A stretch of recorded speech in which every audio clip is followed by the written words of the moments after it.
नमस्कार दोस्तों, स्वागत है आपका आज के मुख्य समाचारों में। जी हां दोस्तों, आपको यहां पर देखने को मिलेंगी सुबह से लेकर शाम तक की तमाम बड़ी खबरें, मुख्य समाचार, ब्रेकिंग न्यूज़ अपडेट्स के रूप में। तो दोस्तों, आप सभी लोगों से रिक्वेस्ट है इस वीडियो को ज़्यादा से ज़्यादा लाइक और शेयर करें। तो दोस्तों, सीधे चलते हैं आज की पहली बड़ी खबर की ओर। गृह मंत्री अमित शाह ने की समीक्षा बैठक, जम्मू कश्मीर में आतंकवाद और घुसपैठ पर हुई चर्चा। जी हां दोस्तों, केंद्रीय गृह मंत्री अमित शाह ने आज केंद्रीय गृह मंत्रालय में एक बैठक में जम्मू और कश्मीर में सुरक्षा स्थिति की समीक्षा की। बैठक में जम्मू और कश्मीर के उपराज्यपाल मनोज सिन्हा, राष्ट्रीय सुरक्षा सलाहकार अजीत डोभाल और जम्मू और कश्मीर प्रशासन और सेना सहित भारत सरकार के वरिष्ठ अधिकारी शामिल हुए। दोस्तों, बैठक के दौरान अधिकारियों ने जम्मू कश्मीर के ताज़ा हालातों से गृह मंत्री अमित शाह को अवगत कराया। यह भी बताया गया कि जम्मू कश्मीर में आतंकवाद को लेकर वर्तमान स्थिति क्या है, साथ ही सीमा पर घुसपैठ को किस तरह से संभाला जा रहा है। दोस्तों, अमित शाह ने सुरक्षा एजेंसियों के प्रयासों की सराहना की, जिससे पिछले कुछ वर्षों में जम्मू और कश्मीर में आतंकी घटनाओं में कमी आई है। इसके बाद दोस्तों, अगली बड़ी खबर। यूपी इलेक्शन 2022 यूपी में तीसरे चरण के लिए खत्म हुआ चुनाव प्रचार। 20 फरवरी को 16 जिलों की 59 सीटों पर होगी वोटिंग। जी हां दोस्तों, उत्तर प्रदेश में तीसरे चरण के लिए चुनाव प्रचार खत्म हो गया है। 20 जनवरी को 59 विधानसभा सीटों पर वोटिंग होनी है। ऐसे में आज शाम 6 बजे चुनाव प्रचार खत्म हो गया। दोस्तों, यूपी विधानसभा चुनाव 2022 के तीसरे चरण में 20 फरवरी को 16 जिलों में विधानसभा सीटों पर वोटिंग होगी। दोस्तों, उत्तर प्रदेश के मुख्य निर्वाचन अधिकारी अजय कुमार शुक्ला के मुताबिक इस चरण में 16 जिलों की 59 सीटों पर 20 फरवरी को मतदान होगा। इसके बाद दोस्तों, अगली बड़ी खबर। कुमार विश्वास के दावे की जांच कराएगी केंद्र सरकार, चन्नी के खत का अमित शाह ने दिया जवाब। जी हां दोस्तों, केंद्रीय गृह मंत्री अमित शाह ने शुक्रवार को पंजाब के मुख्यमंत्री चरणजीत सिंह चन्नी के पत्र का जवाब देते हुए आम आदमी पार्टी और प्रतिबंधित सिख फॉर जस्टिस के बीच कथित संबंधों की जांच कराने का वादा किया। गुरुवार को सीएम चन्नी ने प्रधानमंत्री नरेंद्र मोदी से यह मांग की थी।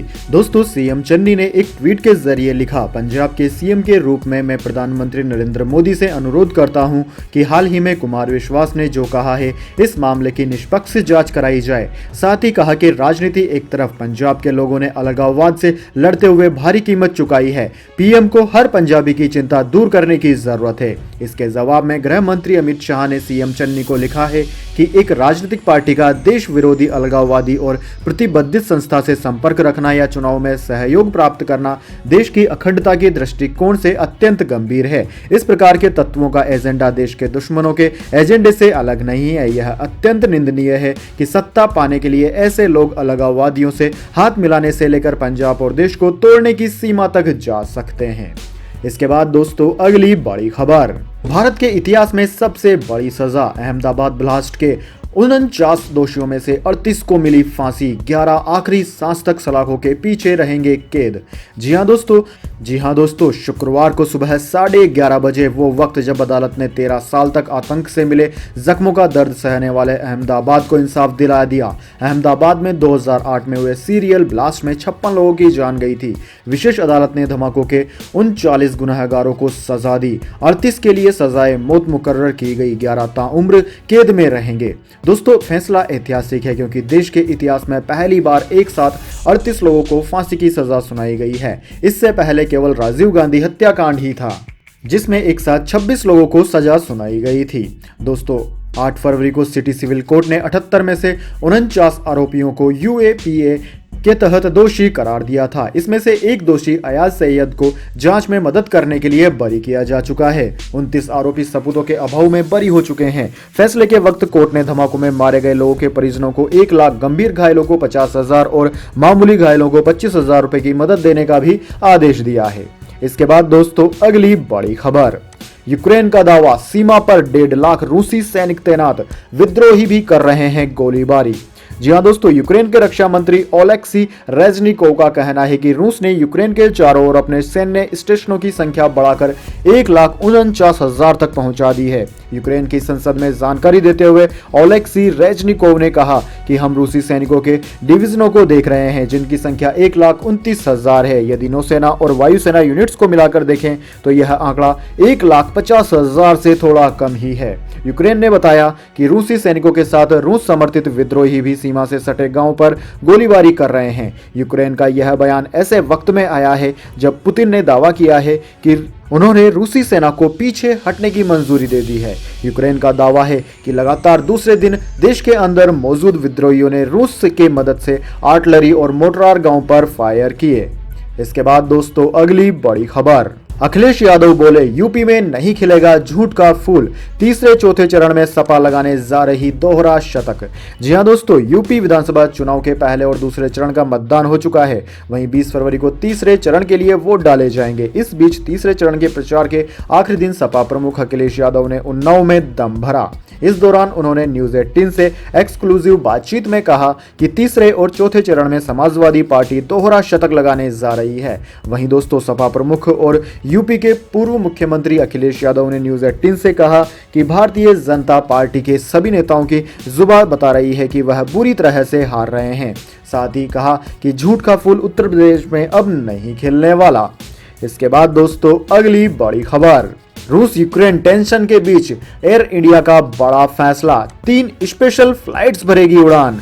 जी हां दोस्तों, आपने बिल्कुल सही सुना, एयर इंडिया एक बार फिर से देश के काम आई है। एयर इंडिया ने यूक्रेन के लिए फ्लाइट्स के संचालन का ऐलान किया है। यूक्रेन संकट के बीच वहां फंसे भारतीय छात्रों के लिए यह राहत भरी खबर है। एयर इंडिया ने आज शुक्रवार को कहा कि भारत यूक्रेन के बीच 3 फ्लाइट्स का संचालन होगा। दोस्तों आपकी इस जानकारी के लिए बता दें, एयर इंडिया भले ही 2-4 महीने पहले तक भारत सरकार के अंडर थी, लेकिन अब एयर इंडिया को भारत सरकार ने टाटा ग्रुप को बेच दिया है। ऐसे में एयर इंडिया अब एक प्राइवेट संस्था बन गई है। फिर भी एयर इंडिया एक देशभक्ति संस्था है, क्योंकि टाटा ग्रुप भी देशभक्ति कहलाता है। दोस्तों तारीख के बारे में एयर इंडिया ने ट्वीट कर जानकारी दी। भारत यूक्रेन के बीच फ्लाइट्स 22, 24 और 26 फरवरी को संचालित होंगी। इन फ्लाइट्स के लिए बुकिंग एयर इंडिया कार्यालयों, वेबसाइट, कॉल सेंटर और अधिकृत ट्रेवल एजेंटों के माध्यम से अभी से शुरू है। इसके बाद दोस्तों अगली बड़ी खबर, जियो को लगा जोरदार झटका, दिसंबर 2021 में 1.29 करोड़ ग्राहकों ने साथ छोड़ा, बीएसएनएल से 11 लाख यूजर्स जुड़े। जी हां दोस्तों, मुकेश अंबानी की टेलीकॉम कंपनी रिलायंस जियो के लिए ट्राई द्वारा जारी दिसंबर 2021 के आंकड़े अच्छे नहीं रहे।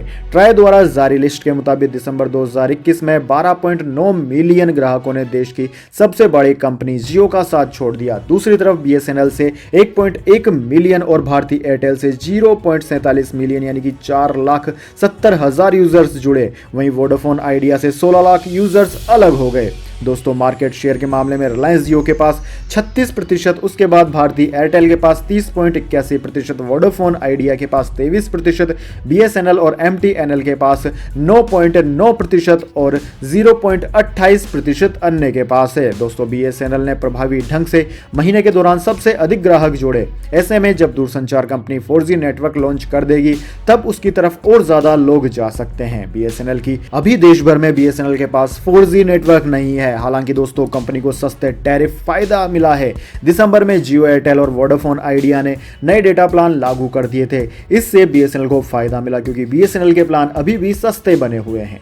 इसके बाद दोस्तों अगली बड़ी खबर, यूक्रेन के समर्थन में अमेरिकी सीनेट ने पारित किया प्रस्ताव, रूस को दी चेतावनी। जी हां दोस्तों, यूक्रेन पर रूसी हमले की आशंका के बीच अमेरिकी सीनेट ने गुरुवार रात सर्वसम्मति से एक प्रस्ताव पारित किया। इसमें रूस के संभावित आक्रमण के खिलाफ स्वतंत्र और लोकतांत्रिक यूक्रेन के समर्थन की बात कही गई।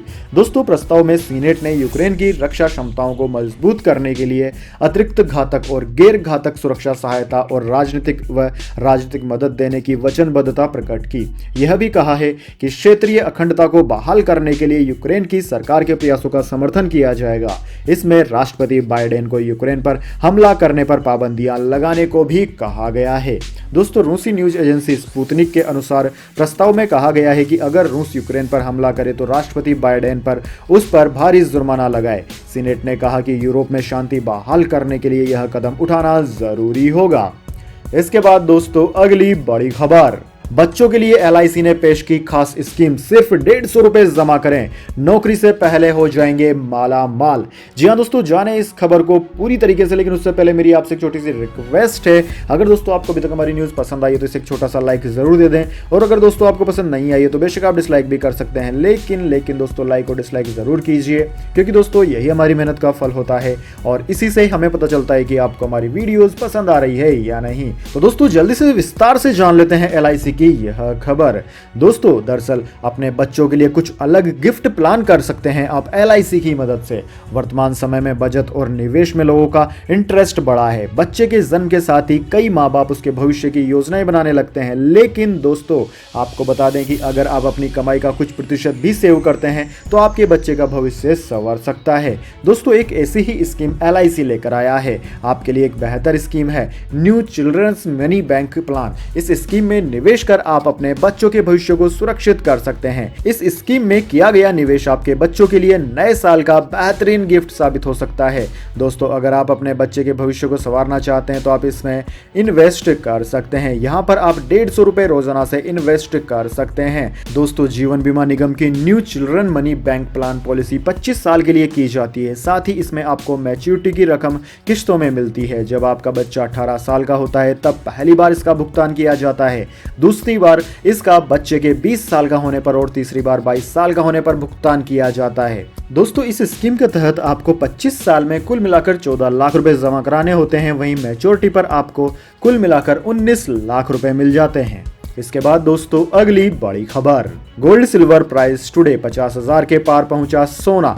चांदी के का क्या है दाम जान लीजिए। जी हां दोस्तों शुक्रवार को MCX पर सोना वायदा 0.36% यानी कि 180 रुपए सस्ता हुआ। इसका दाम 50,212 रुपए प्रति 10 ग्राम पर पहुंच गया। चांदी की बात करें तो दोस्तों चांदी वायदा 0.4% यानी कि 24 रुपए की गिरावट के साथ 63,837 रुपए प्रति किलोग्राम पर सपाट रही है। दोस्तों सराफा बाजार की बात करें तो सराफा बाजार में सोना 50,109 रुपए प्रति 10 ग्राम जबकि चांदी 63,785 रुपए प्रति किलोग्राम पर बिकी है।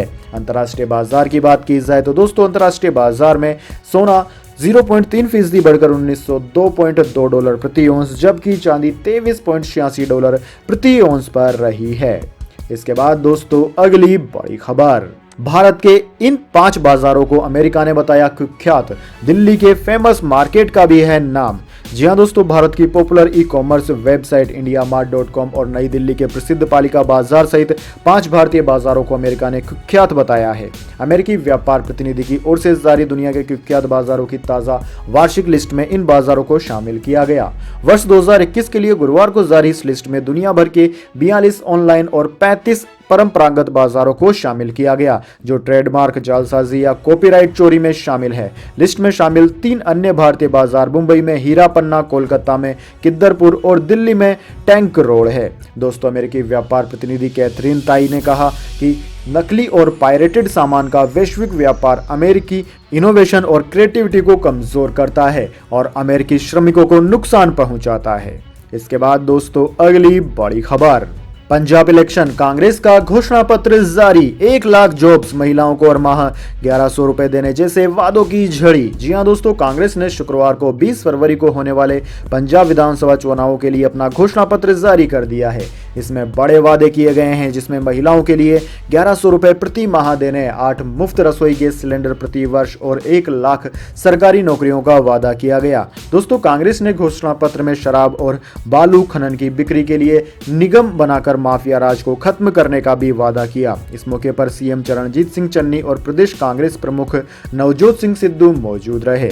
दोस्तों मीडिया को संबोधित करते हुए नवजोत सिंह सिद्धू ने कहा कि पार्टी की सरकार किसानों से तिलहन, दलहन और मक्का खरीदेगी। विधानसभा चुनाव के प्रचार के आखिरी दिन कांग्रेस का घोषणा पत्र आया। नवजोत सिंह सिद्धू ने कहा कि पार्टी का 13 सूत्री एजेंडा कांग्रेस नेता राहुल गांधी के दृष्टिकोण को दर्शाता है। सिद्धू ने कहा कि अगर कांग्रेस सत्ता में लौटती है तो पहला फैसला 1 लाख सरकारी नौकरी देने का होगा। इसके बाद दोस्तों अगली बड़ी खबर, शेयर बाजार, सेंसेक्स 59 पॉइंट्स गिरकर 58,000 के नीचे बंद। सेंसेक्स के 17 शेयर्स गिरावट में रहे। जी हां दोस्तों शेयर बाजार में हफ्ते के आखिरी दिन गिरावट रही। बॉम्बे स्टॉक एक्सचेंज का सेंसेक्स 59 पॉइंट्स गिरकर 57,832 और नेशनल स्टॉक एक्सचेंज का निफ्टी 28 अंक टूटकर 17,276 पर बंद हुआ। दोस्तों सेंसेक्स आज 404 पॉइंट्स नीचे 57,488 पर खुला। इसने 58,175 का ऊपरी और 57,488 का निचला स्तर बनाया। इसके 30 शेयर्स में से 13 बढ़त में और 17 गिरावट में रहे। बढ़ने वाले प्रमुख स्टॉक में HDFC, Larsen and turbo, axis bank, SBI, Kotak bank, doctor Reddy रहे। इनके अलावा HDFC बैंक, सन फार्मा, टाटा स्टील, मारुति और अन्य भी रहे।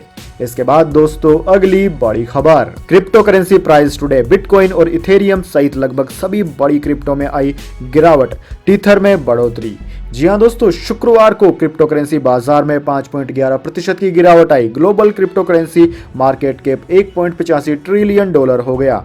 बिटकॉइन और इथेरियम सहित सभी क्रिप्टो करेंसीज लाल निशान में ही कारोबार कर रही है। दोस्तों, बड़ी क्रिप्टो करेंसियों में केवल टीथर ही हरे निशान में कारोबार कर रही है। पिछले 24 घंटों में 0.01% की बढ़ोतरी के साथ इसका मूल्य फिलहाल $1 चल रहा है। यह स्थिति शाम 7 बजे तक की है। दोस्तों, सबसे बड़ी करेंसी बिटकॉइन पिछले 24 घंटे में 5.15% की गिरावट के साथ $40,420 पर ट्रेड कर रही है। इथेरियम पिछले 24 घंटों में 4.30% की गिरावट के साथ $2,895 पर ट्रेड कर रही है। इसके बाद दोस्तों अगली बड़ी खबर, एनएसई केस में पूर्व सीईओ चित्रा रामकृष्ण की मुश्किलें बढ़ी, सीबीआई ने जारी किया लुकआउट सर्कुलर। जी हां दोस्तों, नेशनल स्टॉक एक्सचेंज यानी कि एनएसई में अनियमितताओं को लेकर स्टॉक एक्सचेंज की पूर्व सीईओ चित्रा रामकृष्ण की मुश्किलें बढ़ती नजर आ रही है। दोस्तों, आयकर विभाग की छापेमारी के बाद अब सीबीआई ने चित्रा पर शिकंजा कसना शुरू कर दिया है। शुक्रवार को सीबीआई ने पूर्व सीईओ चित्रा रामकृष्ण से पूछताछ की। सीबीआई की ओर से चित्रा रामकृष्ण के अलावा रवि नारायण और पूर्व सीईओ आनंद सुब्रमण्यम के खिलाफ लुकआउट सर्कुलर भी जारी किया गया। इससे पहले गुरुवार को आयकर विभाग ने एनएसई की पूर्व प्रबंधन निदेशक एमडी और मुख्य कार्यकारी अधिकारी चित्रा रामकृष्ण और समूह परिचालक अधिकारी आनंद सुब्रमण्यम के खिलाफ टैक्स चोरी के मामले में मुंबई स्थित उनके ठिकानों पर छापेमारी भी की थी। दोस्तों, अधिकारियों ने कहा कि इस कार्रवाई का मकसद दोनों लोगों के खिलाफ टैक्स चोरी और वित्तीय अनियमितताओं के आरोपों की जांच करना व सबूत जुटाना है। आयकर विभाग की मुंबई जांच शाखा ने रामकृष्ण और सुब्रमण्यम के ठिकानों पर यह छापेमारी की थी। इसके बाद दोस्तों अगली बड़ी खबर, कर्नाटक हाईकोर्ट में राज्य सरकार ने कहा इस्लाम की अनिवार्य प्रथा नहीं है हिजाब। जी हां दोस्तों, कर्नाटक सरकार ने शुक्रवार को कर्नाटक उच्च न्यायालय के समक्ष तर्क दिया कि हिजाब पहनना इस्लाम की एक आवश्यक धार्मिक प्रथा नहीं है और शैक्षणिक संस्थाओं में इसके उपयोग को रोकना धार्मिक स्वतंत्रता की संवैधानिक गारंटी का उल्लंघन भी नहीं है। कर्नाटक सरकार के एडवोकेट जनरल प्रभुलिंग नवदगी ने कर्नाटक हाईकोर्ट की न्यायमूर्ति ऋतुराज अवस्थी, न्यायमूर्ति JM खाजी और न्यायमूर्ति कृष्णा M दीक्षित की फुल बेंच को बताया, हमने एक स्टैंड लिया है कि हिजाब पहनना इस्लाम का एक अनिवार्य धार्मिक हिस्सा नहीं है। एडवोकेट जनरल ने कर्नाटक हाईकोर्ट के सामने यह भी तर्क दिया कि राज्य सरकार का 5 फरवरी का आदेश पूरी तरह से कानून सम्मत था और इस फैसले पर आपत्ति उठाने का कोई ठोस आधार नहीं बनता है। हालांकि उन्होंने स्वीकार किया कि सरकारी आदेश में एकता और समानता के अनुरूप कपड़ों को निर्धारित करने वाले हिस्से को और बेहतर तरीके से लिखा जा सकता था। इसके बाद दोस्तों अगली बड़ी खबर, रेल यात्रियों के लिए जरूरी खबर, ट्रेन में महिलाओं को मिलेगी कंफर्म सीट। जी हां दोस्तों, रेलवे ने महिलाओं के लिए बड़ी घोषणा की है। अब ट्रेन में महिलाओं को सीट के लिए परेशान नहीं होना होगा। जिस तरह से बस और मेट्रो ट्रेन में महिलाओं के लिए अलग से सीट आरक्षित होती है, उसी तरह से अब भारतीय रेलवे भी महिलाओं के लिए सीट आरक्षित करेगा। दोस्तों, भारतीय रेलवे की ओर से अब लंबी दूरी की ट्रेन में भी महिला यात्रियों के लिए बर्थ रिजर्व की गई है। इसके साथ ही महीने के अंत तक महिलाओं की सुरक्षा के लिए प्लान भी तैयार कर लिया जाएगा। केंद्रीय रेल मंत्री अश्विनी वैष्णव ने कहा कि लंबी दूरी की ट्रेनों में महिलाओं की आरामदायक यात्रा के लिए भारतीय रेलवे ने रिजर्व बर्थ निर्धारित करने सहित कई सुविधाएं शुरू की है। इसके बाद दोस्तों अगली बड़ी खबर, India versus West Indies T20 series, Harshal Patel ने वेस्ट इंडीज के जबड़े से छीनी जीत। वनडे के बाद T20 सीरीज में भी जीता भारत। जी हां दोस्तों, भारत और वेस्ट इंडीज के बीच 3 T20 मैचों की सीरीज का दूसरा मैच कोलकाता के मैदान पर खेला गया। इस मैच में वेस्ट इंडीज के कप्तान कैरन पोलार्ड ने टॉस जीतकर पहले गेंदबाजी करने का फैसला किया। भारत ने इस मुकाबले को 8 रन से जीत लिया। दोस्तों, इसी के साथ भारत सीरीज में 2-0 की अजय बढ़त भी हासिल कर चुका है। वेस्ट इंडीज के लिए शुरुआत बहुत ही खराब रही जब ओपनर काइल मेयर सिर्फ 9 रन बनाकर यजवेंद्र चहल का शिकार बने, लेकिन उसके बाद क्रीज पर आए निकोलस पूरन ने शानदार बल्लेबाजी करते हुए 62 रन बनाए। रोमैन पावेल ने भी 68 रन बनाए। उनकी वजह से ही वेस्ट इंडीज टीम टारगेट के करीब पहुंच पाई। दोस्तों, ब्रैडन किंग ने 22 रनों का शानदार योगदान दिया। भारत के लिए रवि बिश्नोई, भुवनेश्वर कुमार और यजवेंद्र चहल ने एक एक विकेट हासिल किया। हर्षल पटेल ने आखिरी ओवर में शानदार गेंदबाजी करके वेस्टइंडीज के जबड़े से जीत छीन ली। दोस्तों, आखिरी ओवर में जीत के लिए वेस्टइंडीज की टीम को 25 रनों की दरकार थी, लेकिन टीम सिर्फ 16 रन ही बना सकी। भारत ने मैच को 8 रन से जीत लिया। तो दोस्तों यह थी आज की तमाम बड़ी खबरें। इसके बाद दोस्तों अब बारी आती है आज के माइंड क्यूज क्वेश्चन की। जी हाँ दोस्तों, एक आसान से सवाल का जवाब देकर आप जीत सकते हैं एक अमेजिंग सरप्राइज गिफ्ट हमारे यूट्यूब चैनल की ओर से। तो दोस्तों आज का सवाल आपकी स्क्रीन पर आ चुका है। बढ़ते वायु प्रदूषण को कैसे रोका जा सकता है? जी हाँ दोस्तों, बढ़ते वायु प्रदूषण को रोकने का सबसे बेहतरीन उपाय क्या हो सकता है? अगर दोस्तों आपको पता है इसका उपाय तो जल्दी से कमेंट बॉक्स में लिख दीजिए। अगर दोस्तों आपका जवाब होता है एकदम सही और हमें पसंद आता है तो आपको मिल सकता है एक अमेजिंग सरप्राइज गिफ्ट हमारे यूट्यूब चैनल की ओर से। तो दोस्तों जल्दी से अपना उत्तर कमेंट बॉक्स में लिख दीजिए, वीडियो को लाइक कर लीजिए और चैनल को सब्सक्राइब करके बेल आइकन भी दबा लीजिए। धन्यवाद। वंदे मातरम। जय हिंद, जय भारत।